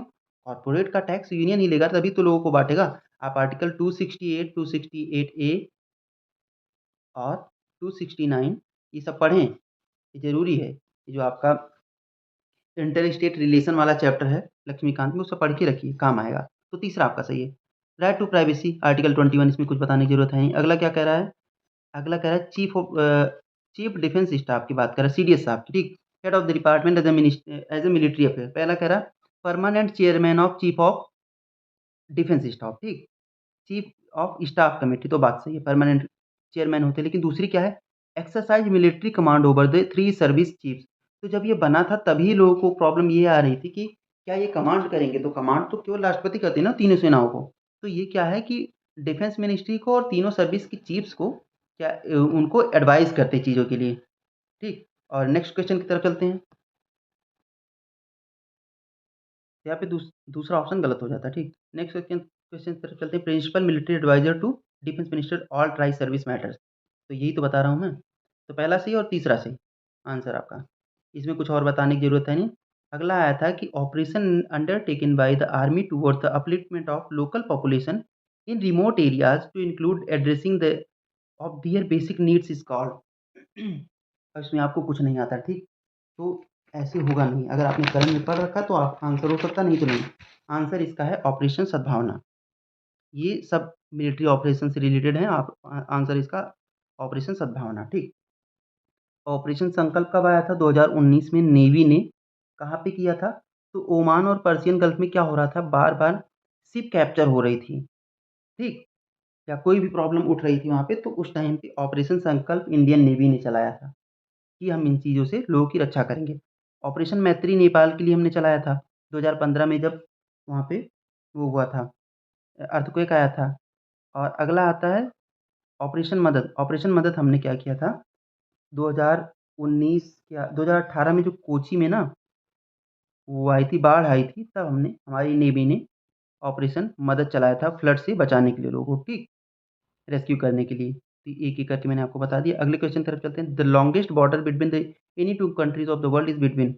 अब इसको कैसे करोगे? Canada, United State, Chile and Argentina, China, India, Kazakhstan and Russian Federation. ये तो आपको पता है, क्योंकि चाइना इंडिया का जितना बॉर्डर है उससे कहीं ज़्यादा हमारा बांग्लादेश के साथ है, तो सबसे बड़ा बॉर्डर तो ये हो नहीं सकता, ठीक? चाइना इंडिया के साथ में 88 किलोमीटर, ठीक? उसके बाद चिली अर्जेंटीना का जो बॉर्डर है 5308, ये याद नहीं होता किसी को, मैं ऐसे ही बता रहा हूँ। ये आपका जो है 8890 किलोमीटर, ठीक? रसियन और कजाकिस्तान का 6846, ठीक, किलोमीटर। अब मैं आपको ये बता रहा हूँ कि कैसे करना है। ऐसे कुछ आपका बनता है ऑस्ट्रेलिया का, अमेरिका का मैप, ठीक? आपका जो यूएस बनता है कुछ ऐसे-ऐसे करके, ठीक? ये यहाँ पे ऐसी चीज़ें बनती हैं।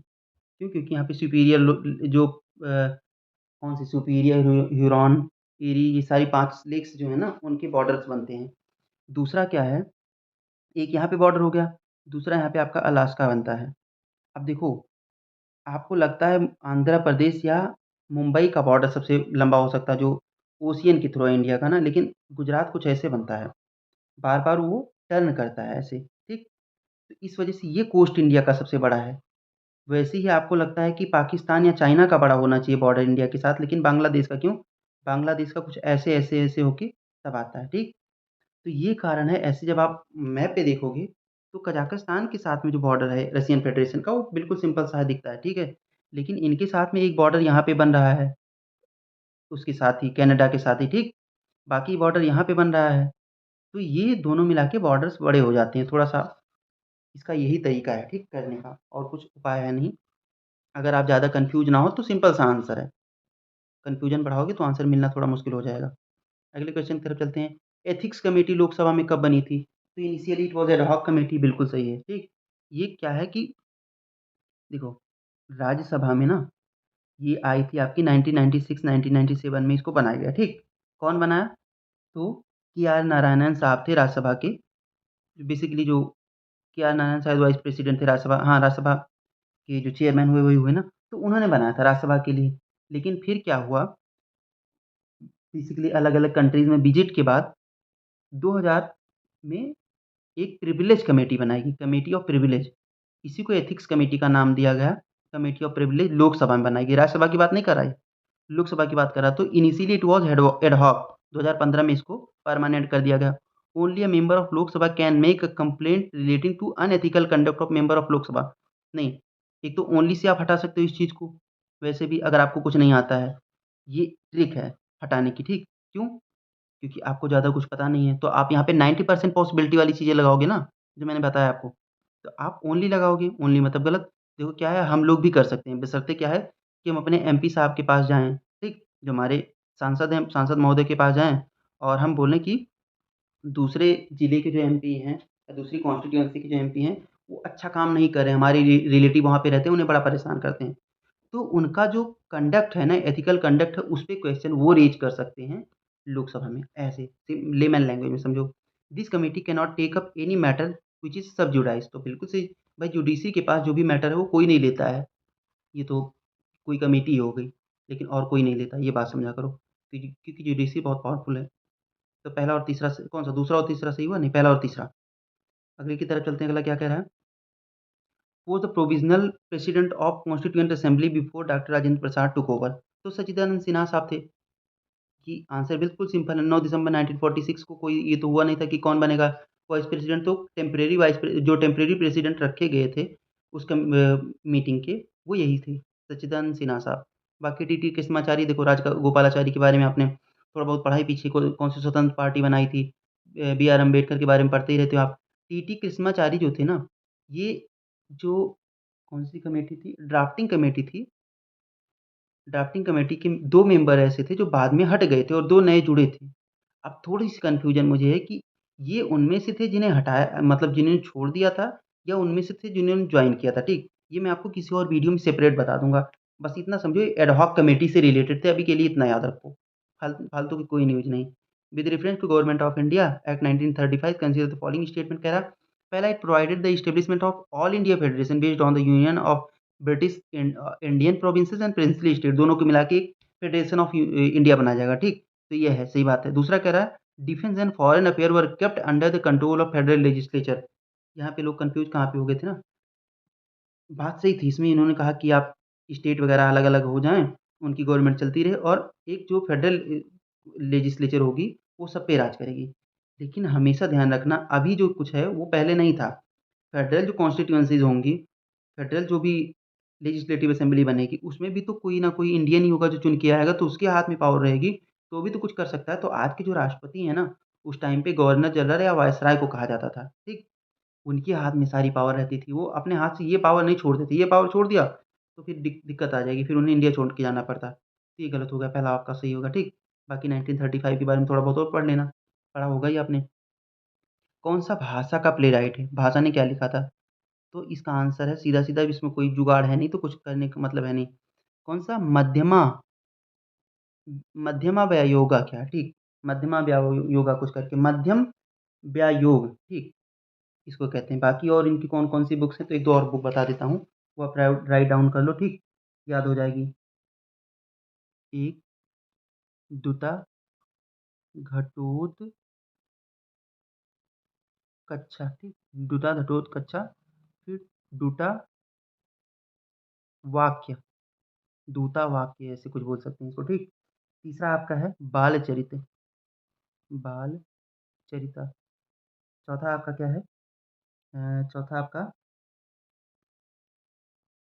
चारु,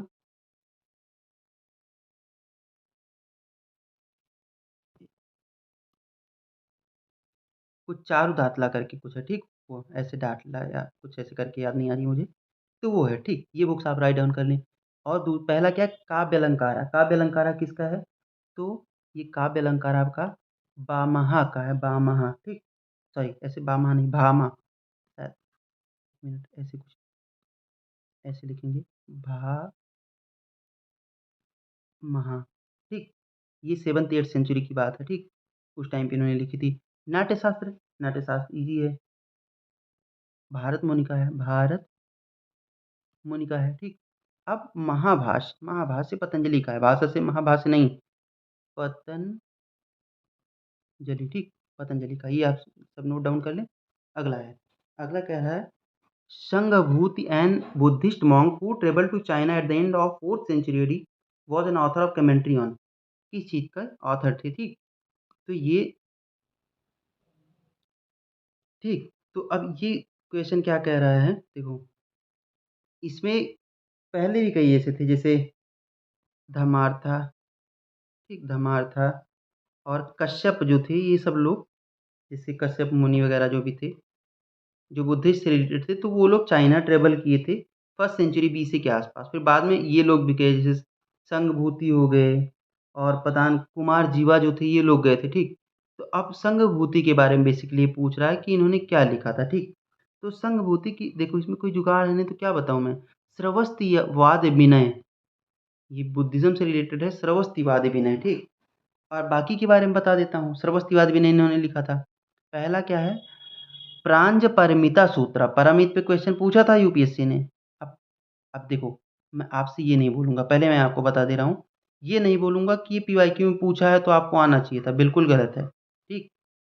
ये हैक्स एंड ट्रिक्स नहीं है, ये बेवकूफ़ी है आपकी भी और सबकी भी, अगर आप ऐसा कर रहे हो। ये परमित से आप कितनी चीज़ें ढूंढोगे, बहुत परेशान हो जाओगे। तो इसका सीधा सीधा आंसर है, देखो ऐसी जो बुक्स थी ना, ये इसको कहा जाता है, ये परफेक्शन पे ध्यान ध्यान देता था, जैसे फोकस इस पे क्या था, perfection of wisdom, perfection of wisdom, wisdom, ठीक। जो बुद्धिस्ट स्कॉलर्स होते थे, कई लोग मिल करके, ये महायान से रिलेटेड था, महायान, तो उन लोगों ने मिलके लिखा था, कोई एक ने नहीं लिखा था, ठीक। और जो आपका ललित विस्तार आता है, ललित विस्तार भी कई बुद्धिस्ट ने मिलके लिखा था, जो बुद्धिस्ट स्कॉलर्स है सब मिलके लिखते थे। हाँ, विशुद्ध मग्गा जो है आपका, विशुद्ध मग्गा का मतलब क्या होता है कि path of purification, path of purification, purify करना खुद को है, तो ये है प्यूरिफिकेशन। अब इसके बारे में, सबके बारे में आपको बता दिया मैंने थोड़ा थोड़ा करके, अब आपका काम है इसको करना। इसलिए मैंने कहा परमिता से ये मत ले लेना कि पीवाईक्यू में आया तो आपको आना चाहिए, ऐसी कोई बड़ी बात नहीं है। इस क्वेश्चन की तरफ चलते हैं, यूनेस्को की वर्ल्ड हेरिटेज साइट में कौन सा शामिल हुआ था, तो उस टाइम पे दो तीन चीज़ें काफ़ी हाईलाइट थी, शांति निकेतन हुआ था, और होयसला का sacred sacred emblems of Hoysala, और एक कुछ असम का अब नया हुआ है, ठीक, आसाम का है कुछ, बेसिकली वो माउंट जैसा कुछ है ना, तो वो हुआ है, बताऊँगा किसी वीडियो में आपको। वो पूरा अलग से कुछ नए जो करंट के ऐसे-ऐसे क्वेश्चन्स आते हैं ना, उनकी एक टॉपिक मैंने बना रखा है, तो उस पे के ले आऊँगा आपको। बाकी इसमें से शांति निकेतन आपका 2023 में हुआ था, और ये आपका होयसला वाला 2023 में हुआ था, महाबोधि टेम्पल आपका 2002 में, ठीक, यूनेस्को की इंटेंजिबल हेरिटेज लिस्ट में आया था, ठीक, वर्ल्ड हेरिटेज की लिस्ट में आया था यूनेस्को की। और जो आपका कौन-सा रानी की वाव, इसको कहते हैं रानी की बावड़ी, गुजरात में है, ठीक, 2014 में आया था ये, ठीक। ये सरस्वती नदी के किनारे है, सरस्वती नदी के किनारे, ठीक। इतनी नॉलेज मुझे लगता है काफ़ी है। अगले क्वेश्चन की तरफ चलते हैं। अगला क्वेश्चन क्या है? अगला क्या, अच्छा इसमें क्या बताना था, 2 पेयर, तो only 2 pair.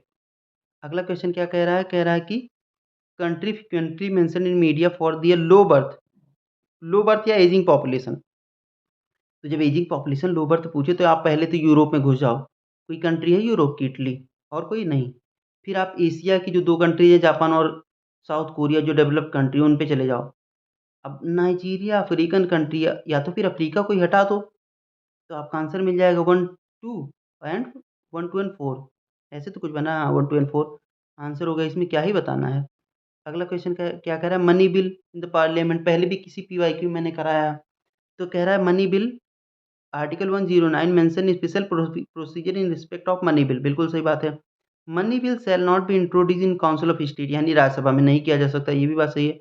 The Rajya Sabha can either approve the bill or suggest changes but can not reject it, ठीक, but can not reject it, तो तीसरा भी सही है आपका।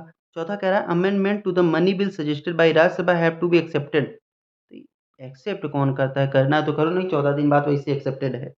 हाँ, ये है कि वो कर सकते हैं, मतलब can not reject it, but वो सजेस्ट कर सकते हैं। सजेस्ट तो देखो, मनी बिल वो कुछ भी राज्यसभा में कहा जाता है कि जो ओल्ड है ना, बहुत टाइम से पॉलिटिक्स में है, उनकी नीतियाँ ली जानी चाहिए। तो ये आप नहीं कह सकते कि उसमें कोई सजेशन ही नहीं दे सकते हैं।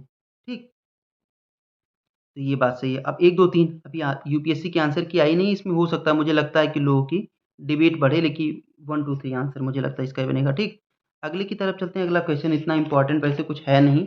ऐसे क्वेश्चन आप आए तो करिए, ना आए तो कोई बात नहीं, सीधे-सीधे आंसर बताता हूँ मैं आपको। आर्मी और एयरफोर्स, नेवी में, जब आर्मी में किसी को ब्रिगेडियर कहते हैं तो एयरफोर्स में उसको एयर कॉमोडोर कहते हैं, और नेवी में कमांडर नहीं, नेवी में कोमोडोर कहते हैं। ठीक? कोमोडोर। ठीक, कोई एयर को हटा दो। मेजर जनरल को क्या कहते हैं यहाँ पे, वो एयर वाइस मार्शल कहते हैं, लेकिन यहाँ पे क्या कहते हैं, रियर एडमिरल कहते हैं, वाइस एडमिरल नहीं, रियर एडमिरल कहते हैं। मेजर को क्या कहते हैं, स्क्वाड्रन लीडर, और यहाँ पे लेफ्टिनेंट कमांडर कहते हैं, लेफ्टिनेंट कमांडर कहते हैं, हाँ।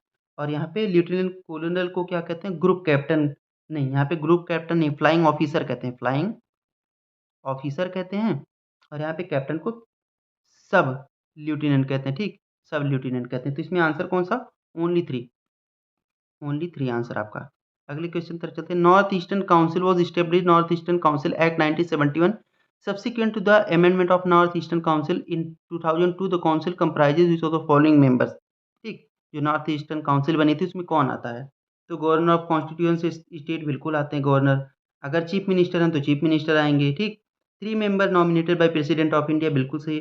होम मिनिस्टर ऑफ इंडिया, बाकी में तो होम मिनिस्टर होते हैं। ठीक, जो बाकी जो अलग अलग रीजन की बनी हुई, north, south, east, west and central, इनकी इसमें तो होम मिनिस्टर आते हैं, लेकिन इसमें क्या है कि जो प्रेसिडेंट अपॉइंट करेंगे, जिनको नॉमिनेट करेंगे प्रेसिडेंट, वही यहाँ पे आ सकता है। होम मिनिस्टर की ज़रूरत नहीं कि होम मिनिस्टर ही आएँगे। ठीक? तो ये माना जाएगा 1, 2, 3। अब इन सब में कोई ख़ास कुछ है नहीं कि समझा दूँ मैं। अगला क्वेश्चन कह रहा है कि United State of America were to default on its if United State of America were to default on its debt, holders of US Treasury bond will not be able to exercise their claim to receive payment। अगर US default कर जाए तो जो आपने treasury bill उनके यहाँ से ले रखा है, आप ये नहीं कह पाओगे कि नहीं मेरा पैसा लौटाओ, क्योंकि जो भी आपने बॉन्ड्स वगैरह वहाँ से लिए हैं पैसे दे के ना, वो किसी, हमारे यहाँ क्या होता है, हमें फॉरेक्स रिज़र्व वगैरह दिखाना पड़ता है, तभी हम डॉलर में ले पाएँगे। हमारी मतलब एक्सटर्नल कमर्शियल बोरोइंग जो होती है, हमें दिखाना पड़ता है कि हमारे पास इतना पैसा है। उससे क्या होता है कि आपको रेटिंग अच्छी मिलती है, रेटिंग अच्छी मिलती है मतलब बिलीफ सिस्टम बढ़ता है बाहर के लोगों के लिए। ठीक? तो बिलीफ सिस्टम पे ही आप बाहर से कमर्शियल बोरोइंग करते हो। आप बैंक से लोन लेने जाते हो तो खेत आपको गिरवी रखना पड़ता है, कहते हो कि हाँ खेत की ये जो भी मेरे पास खेत है, घर, इसका पेपर रखो फिर लोन दो। लेकिन जो एक्सटर्नल कमर्शियल बोरोइंग होती है उसमें गवर्नमेंट कुछ देती नहीं है, बस एक क्या देती है, आपको बिल्स देती है कुछ, ट्रेज़री, जैसे वहाँ की ट्रेज़री बिल है, या फिर आपको रिसीट दे देती है। तो किसी फिज़िकल एसेट के द्वारा बैक नहीं होता, इसलिए क्लेम नहीं कर सकते आप, सही बात है। The US government that is not backed by any hard asset but only the faith of government, बिल्कुल सही। तो आपका पहला दूसरा सही भी और एक्सप्लेन भी करता है। ठीक? अगला कह रहा है सिंडिकेटेड लेंडिंग। सबसे पहले सिंडिकेटेड लेंडिंग क्या होती है समझ लो, उसके बाद आ जाएगा। हम 10 लोग मिल कर के किसी बड़े बड़े प्रोजेक्ट को फाइनेंस करें। ठीक? जैसे कोई आया, बहुत पैसे चाहिए, 10 बैंक, एक बैंक कर नहीं सकता तो 10 बैंक एक साथ मिल गए। इसको कहते हैं syndicated lending. Spread the risk of borrower default across multiple lenders. कहता है जो रिस्क ऑफ डिफ़ॉल्ट है ना, मल्टीपल लेंडर के ऊपर जाता है। तो बिल्कुल अगर डिफ़ॉल्ट करेगा तो कई लेंडर परेशान होंगे ना, फँस जाएँगे। दूसरा कह रहा है the syndicated loan can be fixed amount lump sum sum मतलब one time of fund but can not be credit line. ये भी गलत है। क्रेडिट लाइन भी हो सकता है, वन टाइम भी हो सकता है, कुछ भी हो सकता है। ठीक? तो पहला सही, दूसरा गलत। अब ऐसे में एक सही दूसरा गलत तो आंसर आपको आ जाएगा, इसमें कुछ खास ढूँढना है नहीं।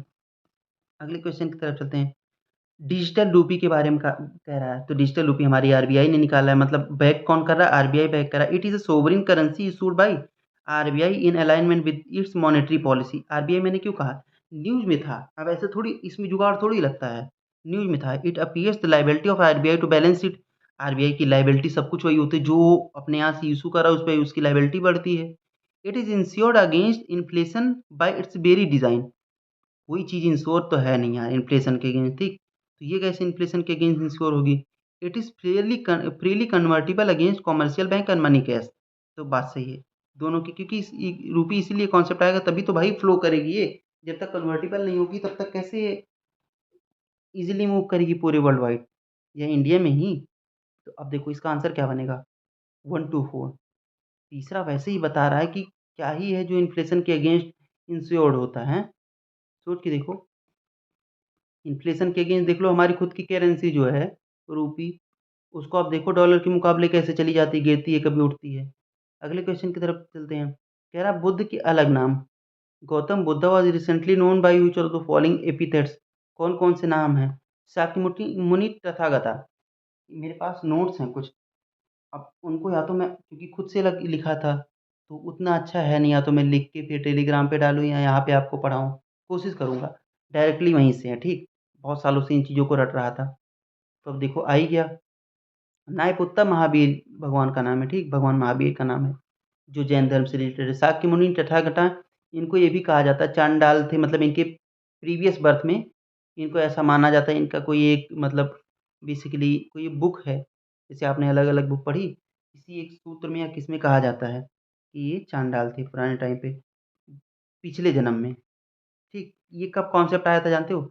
जब इसमें ये सारी चीज़ें होती, जो चांडाल लोग होते थे, चांडाल बेसिकली जो जिनको गाँव में नहीं घुसने दिया जाता था, छोटी कास्ट के, और उनके आने पर लोग पता नहीं क्या प्याज़ वग़ैरह कैसे-कैसे वो हमेशा लगा के चलते थे, ये सारी चीज़ें। तो भगवान ने कहा, भगवान बुद्ध ने, कि मैं भी ऐसा था। अगर आपको लगता है तो इसका मतलब मैं भी ऐसा था। हो सकता है किसी जन्म में रहा हूँ, तो ये सारी बातें आई थी, ठीक? ऐसे कॉन्सेप्ट बनते हैं। ये नहीं कि किसी को आप ऐसे बोल सकते हो, ठीक? अगला क्वेश्चन आता है कि आर्कियोलॉजिकल साइट्स हैं, स्टेट है, डिस्क्रिप्शन है। चंद्रकेतुगढ़ 2021 का क्वेश्चन है ये। उसमें भी मिलान करने को बना था।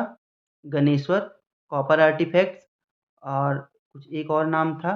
वहाँ पे रॉक कट स्प्रिंग्स था और एक चंद्रकेतुगढ़ था, उसके आगे कुछ और लिखा था, ठीक। अब ये पोर्ट है, ट्रेडिंग पोर्ट। अब इसको मैं कहूँगा कि इसको आपको पढ़ने की ज़रूरत थी। अब बेसिकली नहीं पढ़ा तो कोई बात नहीं, आगे के लिए ध्यान में रखो कि ऑप्शंस आपको एलिमिनेट नहीं करना है। एलिमिनेट करने वाला जुगाड़ छोड़ो, पढ़ो कहाँ पे है। ये वेस्ट बंगाल में है। जिसको मैं कहूँगा कि पीवाईक्यू से आया है, थोड़ा-सा, पूरा नहीं।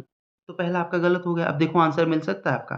ट्रेडिंग पोर्ट तो है लेकिन वेस्ट बंगाल में, ठीक? जो 24th परगना है वहाँ पे है ये। अब देखो पहला हटाओ। पहले हटाने से 2 ऑप्शन तो आपको बचे, 2-3 या 3-4। अब या तो 2 हट जाए, मतलब 3 आपका सही है। 3 ढूँढने की ज़रूरत नहीं है। क्या मंगाडू केरला में मेगालिथ साइट्स है। लेकिन इनाम गाँव कहाँ पे? महाराष्ट्र में। कैलकोलिथिक साइट है, बिल्कुल सही बात है, ठीक। चौथे की तरफ चलते हैं। क्या सालीह, नहीं, सालीहुंडम, आंध्र प्रदेश में रॉक कट केव श्रिन है, नहीं। श्रिन तो है यहाँ पे, श्रिन के लिए फेमस है, ठीक, लेकिन रॉक कट श्रिन्स नहीं है, ठीक। तो श्रिन्स के लिए फेमस है लेकिन रॉक कट केव श्रिन्स नहीं है, ठीक। तो यहाँ से आप थोड़ा-सा जुगाड़ लगा सकते हो। जुगाड़ लगाने का क्या तरीका है कि आप थोड़ा-सा पास में पहुँच गए थे। चंद्रकेतुगढ़ हटा देते अगर पीवाईक्यू आप पढ़े होते, चंद्रकेतुगढ़ आपका हट जाता, तो आप बाकी दोनों से थोड़ा-सा जुगाड़ लगा सकते थे कि हाँ, चलो दूसरा तीसरा है, तीसरा चौथा, तो तीसरा आपको मालूम हो गया, और जब आप तीसरे चौथे की तरफ जाते तो थोड़ा-सा प्रोबेबिलिटी थी सही भी होने की, गलत भी होने की। लेकिन ये देखो भटकल, ये भी जो मैंने नोट्स बनाए थे सीधे आए थे, ठीक। Who of the following ruler of medieval India gave permission to the Portuguese to build a fort at Bhatkal? तो कौन से रूलर थे? तो इससे पहले क्वेश्चन दीव का आया था, शायद दमन एंड दीव या गोवा का क्वेश्चन आया था 2023 में, ठीक। और 22 में उससे भी पहले कुछ आया था। 23 में देखो भटकल पे पूछ लिया। कृष्णदेव राय था, ठीक। ये उस दिन की वीडियो मैंने पीवाईक्यू में एक में पढ़ाया है कौन कौन था उस टाइम पे, शायद अल्मेडा था या कौन था कि नीनो डी कुना कौन था। उसके टाइम पे 1510 में ये कृष्णदेव राय ने ऑर्डर दिया था, बाद में इसको छीन लिया था उसने, ठीक। पहले बोला था कि हाँ ठीक है, यहाँ पे आप बना सकते हो, फोर्ट बना सकते हो, ठीक। अब नरसिम्हा सलुआ कौन थे? जो सलुआ डायनेस्टी थी 1485 के आसपास तक उन्होंने बनाया था, 1500। कृष्णदेव राय का जो एक टाइम लाइन है वो 1509 से 30 तक है, ठीक। इसमें उन्हें तुंगभद्रा वगैरह, नहीं, तुंगभद्रा देव राय थे, ठीक। तो ये सारी चीज़ें उस टाइम पे ज़्यादा फेमस हुआ था विजयनगर एम्पायर। इनको कहा जाता Tuluva dynasty, Tuluva dynasty, Tuluva dynasty of Vijayanagara empire. तो इनके टाइम पे ज़्यादा फेमस हुई थी। नरसिम्हा ने सलुवा बनाई थी, सलुवा डायनेस्टी 1485 में, ठीक। मोहम्मद आदिल शाह, यूसुफ आदिल शाह, मोहम्मद शाह थर्ड और यूसुफ आदिल शाह, ये आपका काम है, क्योंकि सब पढ़ाने का कोई मतलब है नहीं, फिर थोड़ा सा भी आप काम ना करो तो बेकार है। एक आध दो इसलिए मैं जान के छोड़ देता हूँ आपके लिए। ढूँढ लो, 2 मिनट लगते हैं यार। अगला कह रहा है कि with reference to collection revenue collection by Cornwallis consider the following statement. कहला under the ryotwari settlement of revenue collection the peasants were exempted from revenue payment in case of bad harvest or natural calamities. दूसरा, under the permanent settlement in Bengal if the zamindar fail to pay his revenue to the state or before the fixed date he would be removed from his जमींदारी। अब देखो क्या होता है, आपको कुछ नहीं आता इसमें, ठीक। आपको देखना क्या है, रियोतवारी सेटलमेंट कहाँ पे था पता नहीं, लेकिन किसके टाइम पे था ये तो पता है। तो क्या कह रहा है कि बैड हार्वेस्ट हो जाए, नेचुरल कैलेमिटी हो जाए तो आप एग्जेम्प्ट, बात समझो आप, एग्जेम्प्ट ये नहीं कि रिड्यूस कर दिया है, एग्जेम्प्ट। अंग्रेज आपने जितना भी पढ़ा होगा, अगर यूपीएससी की तैयारी आपने थोड़ी भी अच्छी से की है, तो आपको इतना तो आएगा कि अंग्रेज केवल उन्हें हर एक कीमत पे आपकी चमड़ी उधेड़ के भी उन्हें कर चाहिए था। तो एग्जिम का तो ये कॉन्सेप्ट नहीं बनता है, पहला तो गलत हो गया आपका, ठीक।